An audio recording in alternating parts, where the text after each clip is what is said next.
Hello friends, welcome back to my YouTube channel Rini online education.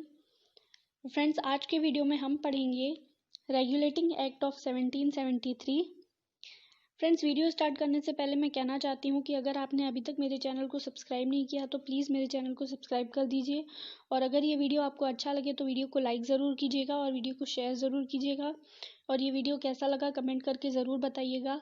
और मैं आपको पहले भी कह चुकी हूँ कि आप अपने कमेंट्स जो हैं मतलब कि आप अपने सजेशंस भी भेज सकते हैं कि आप अपने सजेशंस भी कमेंट कर सकते हैं कि मुझे किस टॉपिक पे वीडियो बनाना चाहिए। और आपको अगर आपको कोई कंटेंट चाहिए तो मैं उस पर वीडियो बनाऊं तो आप वो भी कमेंट कर सकते हैं।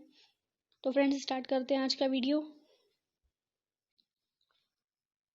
तो friends, regulating act of 1773। Friends, सबसे पहले हम इसका बैकग्राउंड देख लेते हैं। East India company became a political power after Battle of Buxar and Battle of Plassey। तो फ्रेंड्स, क्या था कि जो ईस्ट इंडिया कंपनी थी वो बैटल ऑफ बक्सर और बैटल ऑफ प्लासी, मतलब कि जो बक्सर और प्लासी का जो युद्ध हुआ था उसके बाद ईस्ट इंडिया कंपनी जो है एक पॉलिटिकल पावर बन चुकी थी।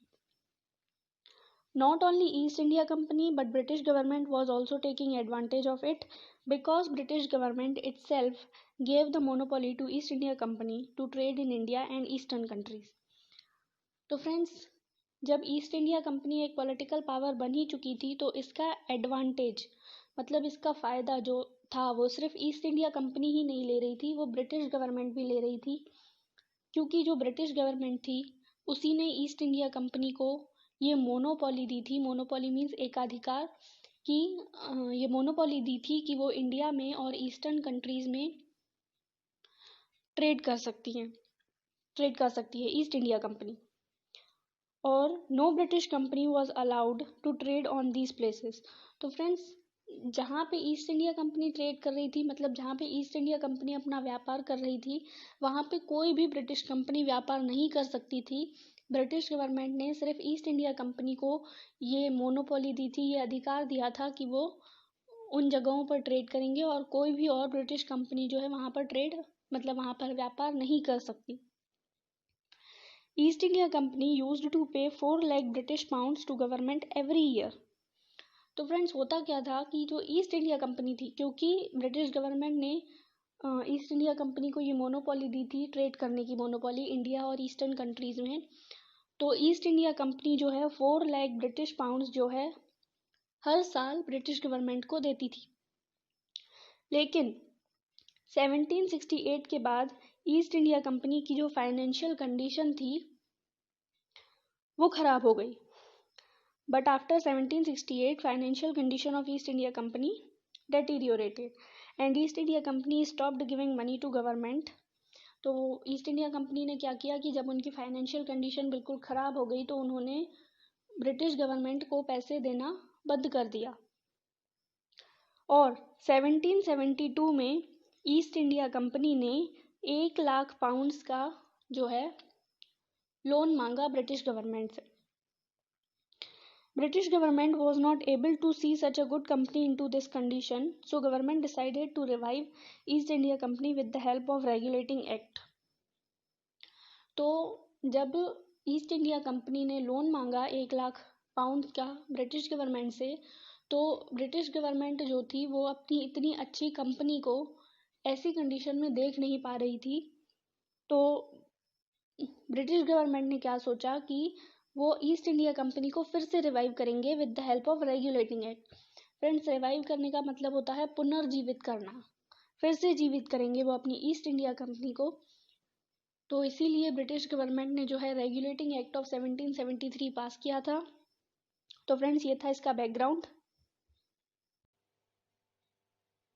तो फ्रेंड्स, अब देख लेते हैं रेगुलेटिंग एक्ट ऑफ 1773 के फीचर्स। तो पहला फीचर था trade monopoly. Friends, trade monopoly मतलब कि व्यापार का एकाधिकार। तो ये सेम ही था कि जैसे कि ब्रिटिश गवर्नमेंट ने पहले ईस्ट इंडिया कंपनी को व्यापार करने की परमिशन दी थी, मोनोपोली दी थी, वो अब भी सेम था कि उन्होंने ईस्ट इंडिया कंपनी को ही ट्रेड मोनोपोली दी थी।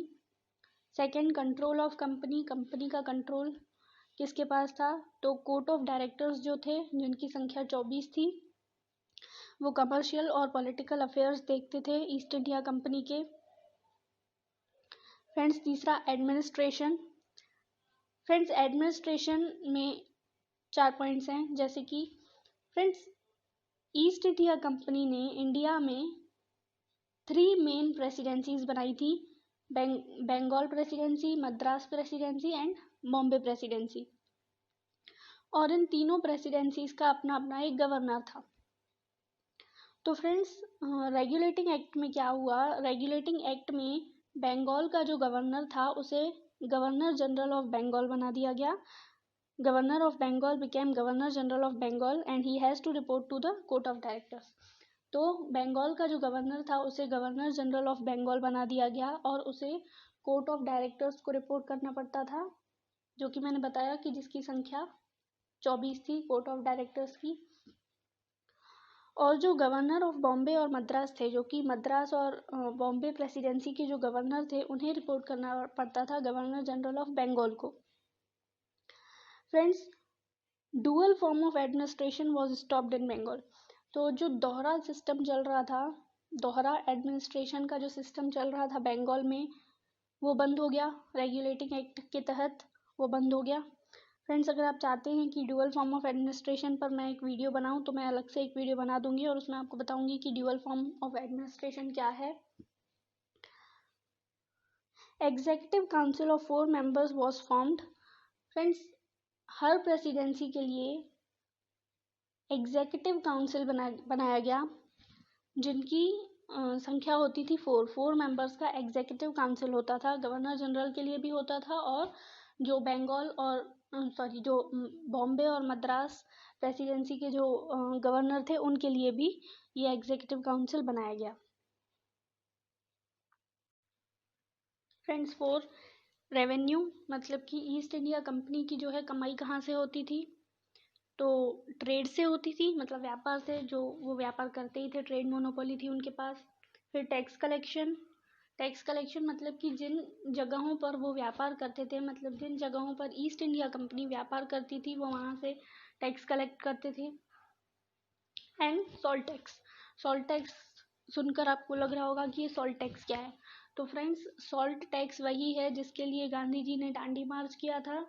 फ्रेंड्स ब्रिटिशर्स के ज़माने में क्या होता था कि ब्रिटिशर्स जो है सॉल्ट पर टैक्स लगाया करते थे, क्योंकि सॉल्ट इंसान की बेसिक नेसेसिटी है कि सॉल्ट हर इंसान को चाहिए, तो वो सॉल्ट पर भी टैक्स लगाया करते थे।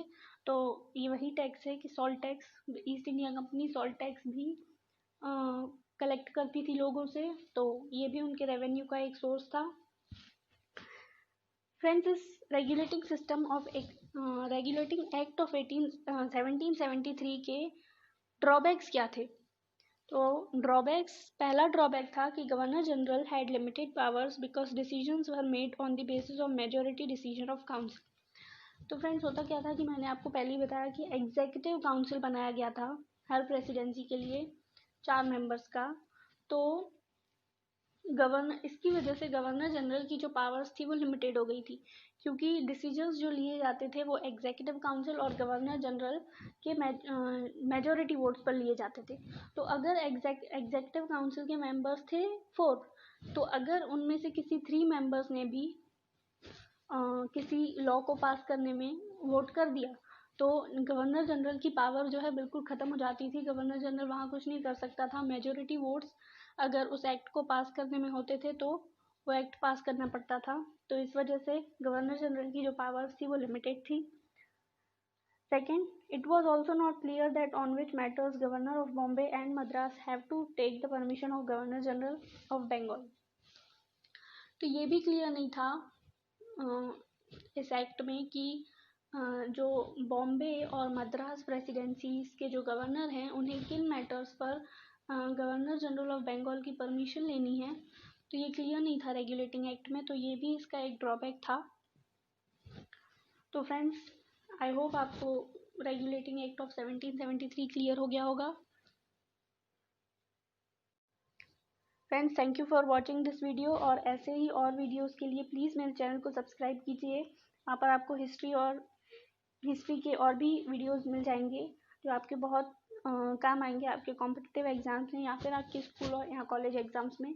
तो प्लीज़ अगर आपको ये वीडियो अच्छा लगे तो लाइक ज़रूर कीजिएगा। थैंक यू, और अब मिलते हैं हमारे अगले वीडियो में।